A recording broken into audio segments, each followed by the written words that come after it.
Բարև ձեզ, 24 TV-ն շարունակում է իր աշխատանքը։ Ինչ վիճակում է այսօր գտնվում Հայաստանի ներքաղաքական հասարակական կյանքը, մենք լսում ենք գրեթե ամեն օր տարբեր քաղաքական փորձագիտական կարծիք, բայց հետաքրքիր է իմանալ հոգևորականի տեսանկյունը եւ դիրքորոշումը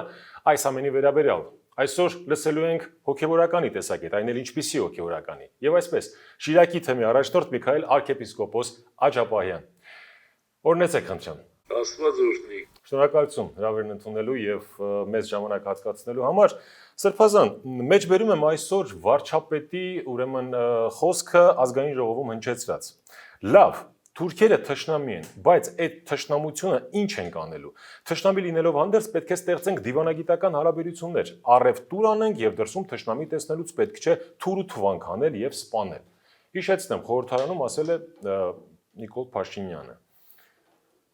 Դուք ինչպես ընդունեցիք, եթե չեք լսել նրան այս խոսքերը։ Այդ խոսքերը չեմ լսել, բայց ընդհանուր այն գիծը, որ ինքը վարում է, այդ գծի հետ համախոհ չեն իրար հայրությունները։ Դա իրականությունից կդրված մարդու արդահայտություններ են, որովհետև գիտեք, թշնամանքը մեր կողմից չէ, որ սկսվել է։ Մենք չենք հեղինակ այդ թշնամանքի։ Մենք չենք նույնիսկ դահիճ այդ թշնամանքի, մենք զոհերն ենք այդ թշնամանքի։ Հետևաբար իրականությունից կդրված մարդու խոսքեր են դրանք, որ կարծես թե մենք ենք մեղավոր այդ թշնամանքի համար եւ հիմա ժամանակն է, որ մենք ուրեմն զղջանք, ապաշխարենք եւ այլևս այդ թշնամանքը դադարեցնենք։ Մենք թուրքին թշնամի չենք։ Երբեք չենք եղել։ Թուրքն է եղել մեզ թշնամի։ Սա է իրականությունը։ Եվ հետևաբար նա ով թշնամանքը ցանում է, նա պետք է առաջի քայլը կատարի բարեկամական։ Եթե չի կատարում, հակառակը, ասում եմ մոռացի։ Մենք պատրաստ պետք է լինենք ընդունելու, եթե իրենք բարեկամանալու տրամադրություն ունեն։ Որովհետև իրենք դահիճն են եւ մենք զոհը։ Դահիճը պետք է առաջինը ներողություն խնդրի եւ զոհի հետ հաշտություն կնքի։ Թե չէ ստացվում է, որ մեկ եկել է, մեր հայրական տունը բռնագրավել է, հա, եւ իրենց թորները մեր իմ թորներին ասում են եկեք հաշտ խաղաղաբրենք, բայց տունը մնա ինձ։ Այդպես հաշտ խաղաղաբրել չի լինում, դա հավիտենական թշնամանքի հավիտենական նախադրյալն է։ Վերջին շրջանում նա ով առաջինը կատարել է հանցագործությունը, նա պետք է կատարի առաջին քայլը։ Հիմա եթե օրինակ վերցնենք գերմանական եւ հրեական հարաբերությունները, գերմանացիները արեցին առաջին քայլը։ Զղջացին իրենց արածի համար, ներում հայցեցին, հադուցեցին։ Թուրքի ոչ արևելյան Թուրքի, ոչ արևմտյան Թուրքի կողմից նման քայլ չկա։ Ընդհակառակը նրանք ասում են հայերը այստեղ իրավունք չունեն ապրելու։ Գյումրին թուրքերինն է, Զանգեզուրը Ադրբեջանինն է, բարձում է։ Ուրեմն ապրելու տեղ չեն թողնում մեզ։ Հետևաբար այդ իրականությունից կդրված բարեկամությունը ո՞րն է, այսինքն ես դա ոչ թե բարեկամություն է, այլ դա նահատակություն չի, էշ նահատակություն։ Այսինքն ես պատրաստ եմ զոհ լինելու կարգավիճակում ապրել հավիտյան։ Այո, ինչ որ արել ես, լավ ես արել, ճիշտ ես արել։ Ինչ որ եղել է, շարունակիր դու ապրել իմ տանը, ես էլ իբրև վարձ, որ ապրեմ քո կողմից ինձ տրված տանը։ Գիտակցաբար ենք գնում այսպիսի, չգիտեմ ինչպես ձևակերպել, հա։ Այսինքն ինչի է հնչում նման տեսակետ, այս ինչ վերջին շրջանում մի տեսակ թուրքերի հետ հարաբերությունները հապճեպ կարգավորելու գործընթացներ են։ Ինչով եք սա բացատրում։ Որովհետև մեր իշխանությունները եւ այսօրվա եւ նախկին չկարողացան ոչ մեկ երկրի, գեթ մեկ երկրի չկարողացան համոզել այն բանի մեջ, որ մենք այս թշնամանքի հեղինակները չենք, այլ զոհերն ենք։ Գեթ մեկ պետության չկարողացան համոզել։ Կարծես թե Ֆրանսիային համոզել են, բայց դա ձևական։ Ռուսաստանին կարծես թե իբրև թե ոչ մեկ երկրի, եւ բոլոր երկրների մոտ այն տպավորությունն է, որ այսպես ասած օդար տերմինով trouble maker-ները այս տարածաշրջանում մենք ենք։ մենք ենք այս տարածաշրջանի խնդրահարույց ժողովուրդը, մենք ենք որ խնդիր ենք հարուցում եւ տարածքային անվտանգությունը, ապահովությունը, խաղաղությունը ուրեմն ապակայունացնում ենք։ Եվ ուրեմն եթե մեր իշխանությունների մեջ լինում են մարդիկ, որոնք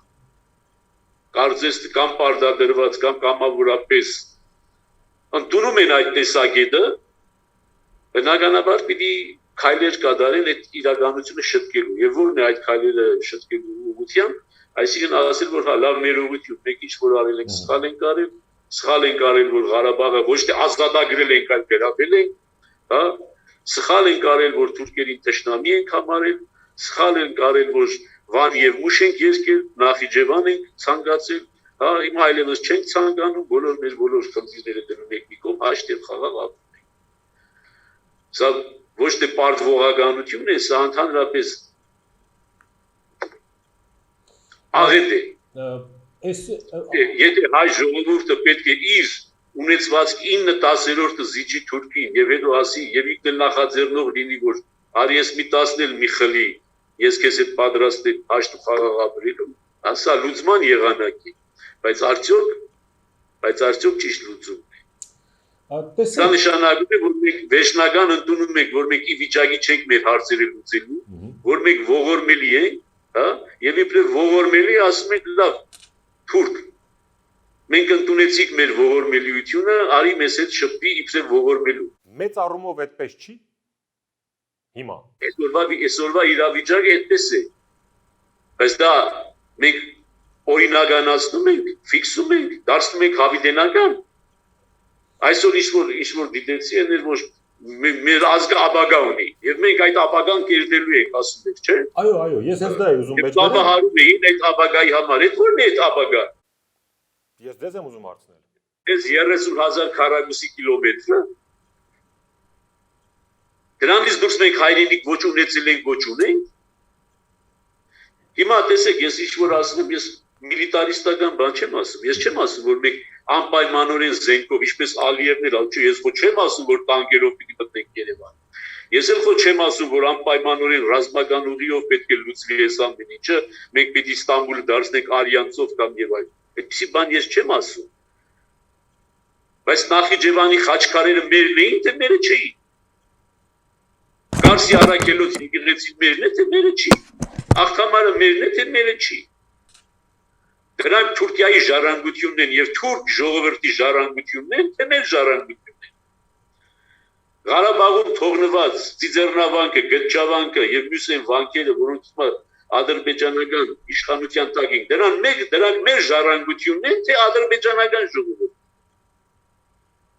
Խոսքը այս մասին է։ Մենք մեր ժառանգության տեր ենք, թե տեր չենք։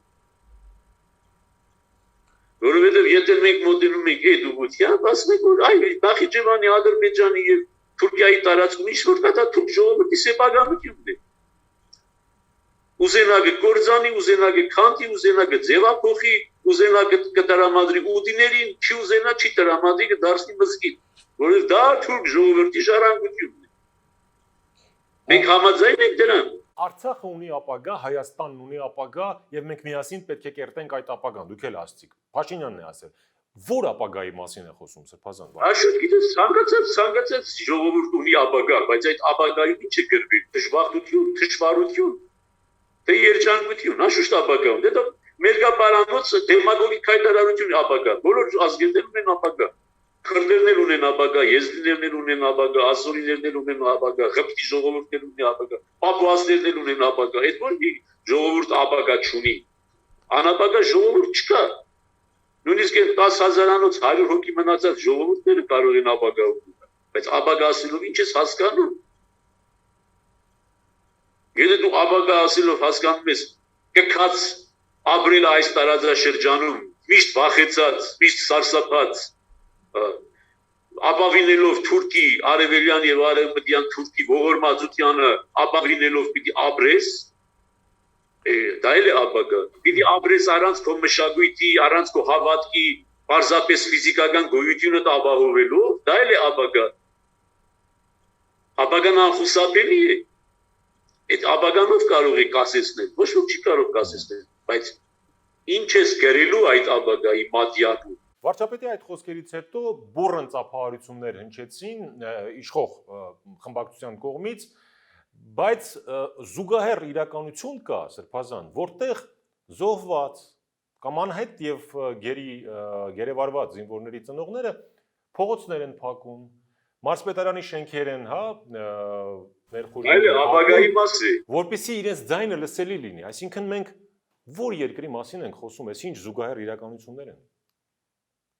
Իրենք ստեղծել են ինչ-որ մի վիրտուալ իրականություն, այդ իրականության մեջ են ապրում։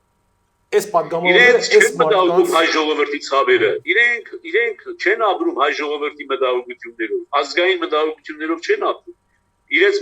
մտահոգությունը զուտ անձնական ֆիզիկական ապահովությունն է, զուտ անձնական երջանկությունն է, եւ այդ անձնական երջանկությունների գումարը կազմում է Հայաստանի ապագա։ Ընդամենը անձնական երջանկություն քննելով մարդաց հավաքականությունը կարող է այդպես ուրախ լինել այն պայմաններում, ինչ պայմաններում որ մենք ապրում ենք։ Եթե ազգային մտածողություն ունես, ազգային նպատակներ ունես, ազգային իղձեր ունես, չես կարող երջանիկ լինել այս իրավիճակից, որովհետև աղետի մեջ ենք։ Բայց եթե պարզապես անձնական նկարտումներ ունես, եւ կարող ես ապրել ապազգային օրակարգով, կարելի է ապրել ապազգային օրակարգով ուրախ եւ երջանիկ, ուշտ եւ գես, խնդիր չկա։ Ցանկացած պարագայի, եթե մենք մեզանից հանենք մեր ազգային մտածողությունը, մեր ազգային ողբերգությունները մոռանանք, մեր ազգային իղձերը արհամարենք, կարող ենք ապրել ուրախ եւ երջանիկ։ Ինչպես ապրում են արտագաղթողների մեծ մասը։ Արտագաղթողների մեծ մասը ինչպես է ապրում ուրախ եւ երջանիկ, որովհետեւ ինքը իրեն օտարում է արդեն ազգային մտահոգություններից, ազգային իղձերից, ազգային ողբերգություններից եւ հատվածաբար եւ ընդրողաբար է մոտենում այդ ամենին, ինչը որ իրեն ձեռնտու է, այնտեղ ինքը հայ է, ինչը որ ձեռնտու չի, այնտեղ ինքը հայ չի, աշխարհաքաղաքացի է կամ այդ տեղի երկրի քաղաքացի է։ Ուրեմն այդ նույն տիպի մարդը պատրաստվում են այս մարդիկ ստեղծել Հայաստան, որը չի ապրում հայ ժողովրդի մտահոգություններով, Հայաստանի մտահոգություններով էլ չի ապրում, այլ պարզապես քաղաքացու մտահոգություններով է ապրում, որին պետք է աշխատանք, բարեկեցություն։ Եվ ուրիշ ոչինչ։ Պատերազմում պարտվել ենք, մի քանի հազար զոհ ունենք, անհետ կորածներ, գերիներ, կորցրած հայրենիք, բայց իշխանությունը չի հեռանում, ասում է եկեք միասին կերտենք ապագան։ Սրան զուգահեռ ընդդիմությունը ճիքեր է գործադրում, որպեսզի ոտքի անի ժողովրդին, ժողովուրդը անտարբեր է։ Հանրությունը կներեք թքած ունի։ Ինչ որտեղ ինչ կտան, ինչ եւ այլն եւ այլն։ Ասացեք խնդրեմ, մեր ժողովուրդը այսօր Սրբազան ինչ է ուզում, ում է ուզում որպես առաջնորդ ի վերջո։ Ժողովուրդ ասվածը շատ անորոշ հասկացողություն է։ Ինչ է ժողովուրդը։ Դրա համար ես հաճախ հուսափում եմ ժողովուրդ ասելուց, ասում հասարակություն։ Հասարակությունը, հայ հասարակությունը, բարձ է որ ինչպես 1915 թվականին, ինչպես 1918, ինչպես 1920, ինչպես հաջորդական այդպես տագնապային տարիներին, այնպես էլ հիմա ցույց է տալիս իրեն, որ ինքը իբրև հիմնական զանգված, իբրև գերակշիռ մեծամասնություն, ինքը զբաղված է անձնական երջանկություն կերտելով եւ ստեղծելով։ Անձնական երջանկությունից եւ անձնական ապահովությունից դուրս մեր հասարակության գերակշիռ մասը ուրիշ ոչինչ չի տեսնում, չի ցանկանում տեսնել։ Եվ այդպիսի հասարակությունը բնականաբար ի վիճակի չէ pedagogiություն ստեղծելու ազգային։ Եվ ցավոք չգիտեմ ում կողմից, նախկին իշխանությունների կողմից, թե այս իշխանությունների կողմից, թե երկուսի կողմից միասին էլ կամ երկուսի կողմից անտարբերության, անփութության, pedagogiության, իմիտացիայի եւ պարոդիայի ստեղծման պայմաններում ստեղծել ենք մի հասարակություն, որտեղ ամեն մարդ մտածում է վերմակ իր վրա քաշելու մասին։ Եվ եթե մի հասարակություն, որը այսպիսի ծանր պայմաններում է, շրջապատված այսպիսի բարեկամ երկրներով, շահագործավոր երկրներով, ապրում է անձնական երջանկություն կերտելու սպասումով եւ մոլուցքով, իրավիճակը սրանից ավելի լավը լինել երբեք չի կարող։ երբեք չի կարող։ Կարող է ավելի վատը լինել, բայց ավելի լավը չի կարող։ Բայց պետք է Եթե նույնիսկ այս բացատրություն լինի, թե չէ։ ծանր պայմաններում մարդիկ մեծահարուստ կամ աղքատ, մեծահարուստ կամ աղքատ զբաղված են իրենց վիճակի բարելավումով, որը անհրաժեշտ է, բայց դա պետք է լինի մարդու գործունեության ընդամենը մի հատվածը, գուցե մի զգալի հատվածը, բայց ոչ ամբողջական հատվածը։ Մենք այն ժողովուրդն ենք, որ դատապարտված ենք, եթե ուզում եք մնալ իբրև հայ, դատապարտված ենք պայքարելու դրա համար, մաքարելու դրա համար։ Ինքնաբերաբար չենք կարող լինել հայ։ Տեսեք, շատ երկրներ, շատ ազգություններ կան, որ ինքնաբերաբար կծնվեն, կապրեն, կմեռնեն առանց իմանալու, որ իրենք այդ ազգությունից են, եւ պետք է չունեն ջանք, պետք չունեն թափելու։ Ռուսը այսօր պետք չունի ջանք թափելու, ռուս լինելու։ Քաղաքական դաշտում ձեր տեսանկյունից ինչ է կատարվում։ Այ իշխանությունը մեղադրում է նախկիններին, падգամավոր կար ասում էր պատերազմում պարտությունը եւս նախկինների ճակերտավոր շնորհքն է։ Նախկիններն ասում են, որ չենք էլ մեկնաբանում Փաշինյանի ասածը, որտեղ ըստ Տեր Պետրոսյանի, հա, բավական վիրավորական արտահայտություններով էր արտահայտվել, չեմ էլ ուզում ասել, մի խոսքով, sense փոխադարձ մեղադրանքներով գնում ենք ընտրության։ Հասարակությունն էլ անտարբեր, ավելի ճիշտ ինչու անտարբեր, եթե ինչ-որ հարսանիք է լինում, ուղղակի լրագրողի այն դիտարկմանը, որ արդյոք ճիշտ է այս պայմաններում նման ճոխ հարսանիք, ասում են անձնական տիրույթ եք մտնում, չի կարելի անձնական, այսինքն ինչ իրականության մեջ ենք ապրում եւ քաղաքական դաշտի կամ քաղաքական process-ների ձեր գնահատականը։ Քաղաքական դաշտ գոյություն չունի Հայաստան։ Դա խաբեություն է, պատրանք է եւ եղել է ի սկզբանե խաբեություն եւ պատրանք։ Ես անցած տարիներին բազմաթիվ անգամներ երբ որ ասել եմ, որ կուսակցություններ չկան Հայաստանում, այլ կան անձերի ակումբներ, միշտ հարվածի տակ եմ հայտնվել, ասելով թե ինչ է այսպեսի բանը։ Երբ որ ասել եմ, որ հանրապետական կուսակցությունը դա ակումբ է, մի մարդու ակումբ է, Բարգավաճ Հայաստան կուսակցությունը մի մարդու ակումբ է, հիմա իմ քայլը կուսակցությունը մի մարդու ակումբ է, եւ բոլոր մնացած կուսակցություններն էլ մի մարդու ակումբ են, բացի որոշ իմաստով դաշնակցությունից, բայց որն էլ իր անցած տարիների պատմությամբ այնքան իրեն թուլացրեց, ինք իր ձեռքով այնքան իրեն թուլացրեց, որ այսօր իրենից ուժ չի ներկայացնում։ Մնացած բոլոր կուսակցությունները անձնակենտրոն, մեկ անձի կողմից կառավարվող, ոչ դեմոկրատական ցենտրալիզմ կա, այսպես ասած, ժամանակին ասվելի, ոչ չգիտեմ, կոնսիլիար մոդեցում կա, ոչ մի բան չկա։ Մենք հոգի է ղեկավարում։ Այսօր հիմա իմ քայլը կուսակցությունը ստեղծեցին եւ պարզվում է հայտնվեցին Հյուսիսային Կորեայում։ Լիդերը խոսում է, մյուսները ծափահարում են։ Վերադարձել են Բրեժնևյան երանելի ժամանակներ։ Ադաբրիամսի ժամանակներին եք վերադարձել, երբ որ մի հոգի խոսում է, մյուսները ծափահարում էին։ Եթե որևիցե մի կուսակցության մեջ չկա ներքին քննարկում, ներքին քննադատություն, ընդվզում, փողոք, փոթորգում, որպեսզի հարցերը լուծվեն, այլ կա մեկ լիդերի ղեկավարում, այդտեղ քաղաքական կյանք լինել չի կարող։ Ուրեմն Հայաստանում չկա քաղաքական կյանք։ Այդ ամբողջ իմիտացիա է, պարոդիա է, եւ ուրեմն այդ քաղաքական կուսակցություններում եղած խմախմբված մարդիկ զուտ անձնական շահեր են հետապնդում 99%-ում։ Պարզապես անձնական հարցեր են լուծում այս կամ այն կուսակցությունում լինելով։ Գաղափարական պայքար չկա, քաղաքական պայքար չկա, գոյություն չունի, տեսլական չկա, թե ինչպիսի երկիր ունենք։ Մենք ենք լինելու, թե ուրիշը, այս է պայքարի բուն էությունը։ Չթողնենք, որ ուրիշը լինի, որովհետեւ մենք լինենք։ Բայց ինչու մենք լինենք, հանուն ինչի, հանուն որ գաղափարականի, հանուն երկրի որ տեսլականի, ոչ մի բան չկա։ Ուրեմն, երբ խոսում եք մեկ քաղաքական պայքար, քաղաքական դաշտ, չկա Հայաստանում քաղաքական դաշտ։ Եթե քաղաքական դաշտ լիներ, ես իրավիճակում չէինք լինի։ Դուք ասում եք ընդդիմություն չի կարողանում հավաքել, որ ընդդիմություն 17 կուսակցություն չի կարողանում հավաքել։ Սա ինչ է նշանակում։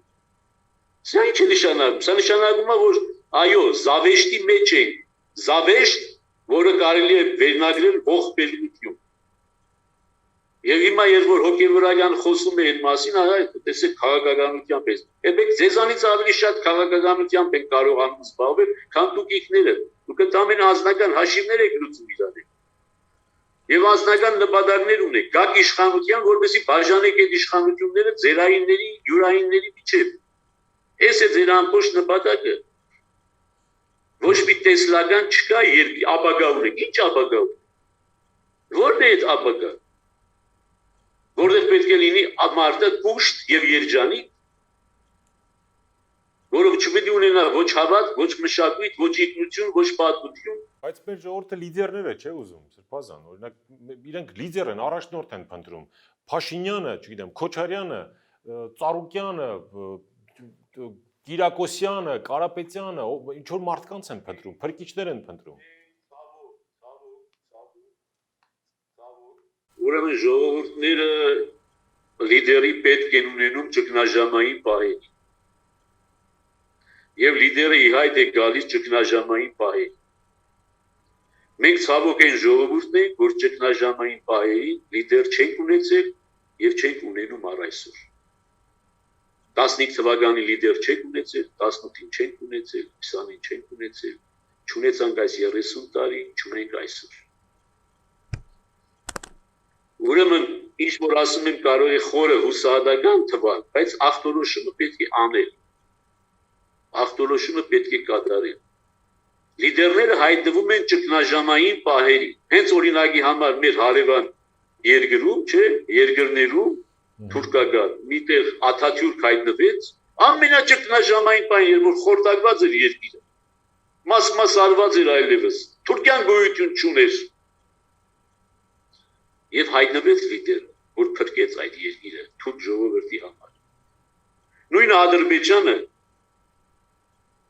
քայքայվում էր,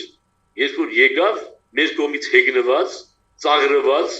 Հեյդար Ալիևը, այս Ալիևի հայրը, եւ փրկեց երկիրը, վերականգնեց իրավիճակը եւ ուղի հարտեց այդ երկրի հետագա բարգավաճման համար։ Հիմա մենք այդ ուղին պետք է անցնենք։ Ուրեմն հայ ժողովուրդը չի կարողանում ճգնաժամային պահի լիդեր որոշի։ Որովհետև լիդերը չի կարող գալ եւ ասել ես լիդեր եմ։ Ժողովուրդը պիտի այդ մարդուն համարի լիդեր, ղեկավար, առաջնորդ։ Լսի նրա ձայնը, գնա նրա հետևից։ Մեծամասնությունը գոհ։ Հիմա կա այդ տենց առաջնորդ քաղաքական արենայում։ Եթե կա դուք տվեք անունը։